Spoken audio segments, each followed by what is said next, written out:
Hello friends, shall we go to the zoo? അങ്ങനെ ഇരുന്നപ്പോൾ ഞാനും അമ്മുവും കരുതി താലക്കുട്ടിയെ ഒന്ന് സൂ കാണിച്ചാലോ എന്ന്. ആക്ച്വലി ഞങ്ങൾ സൂ കാണാനായിട്ട് മാത്രം പോയതല്ല, കനകക്കുന്നൊക്കെ ഒന്ന് കറങ്ങാമെന്ന് വെച്ചതാണ്. പക്ഷേ ഞങ്ങൾ ചെന്നിടെ അവിടെ ക്ലോസ്ഡ് ആയിരുന്നു. അങ്ങനെ നമുക്ക് അവിടെ കയറാൻ പറ്റിയില്ല. ഈ കാണുന്ന സാധനത്തിൻ്റെ കൂട്ടിൽ എവിടെന്നോ ഒരു പാമ്പ് വന്ന് കയറി. പിന്നെ നോക്കിയപ്പോഴാണ് കണ്ടത് ഈ പാമ്പിനൊരു കീരി ഓടിച്ച് ഇതിനകത്ത് കയറ്റിയതായിരുന്നു. തൽക്കാലം ആ പാമ്പ് എങ്ങനെയോ രക്ഷപ്പെട്ടു പോയി കേട്ടോ.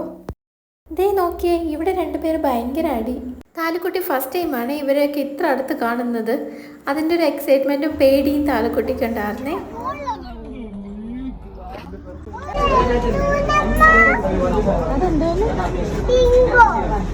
താലക്കുട്ടി ഫ്ലെമിംഗോ ആണെന്ന് വെച്ചിട്ടാണ് ഇതിനെ ബിങ്കോ എന്ന് വിളിച്ചത് കേട്ടോ.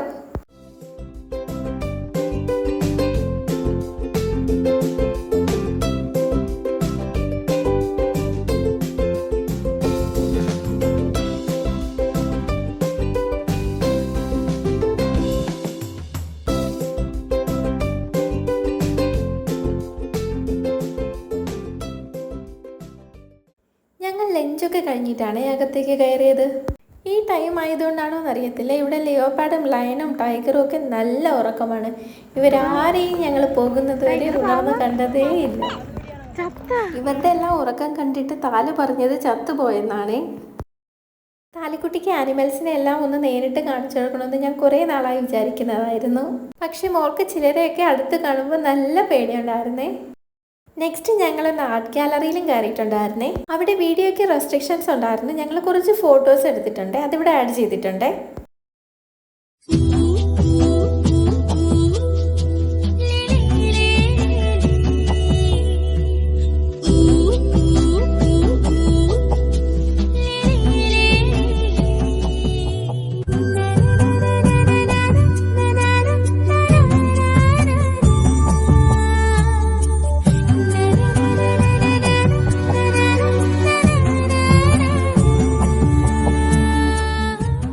രവിവർമ്മ പെയിൻറ്റിങ്സ് ഒക്കെ കണ്ട് ഞങ്ങൾ പുറത്തിറങ്ങി.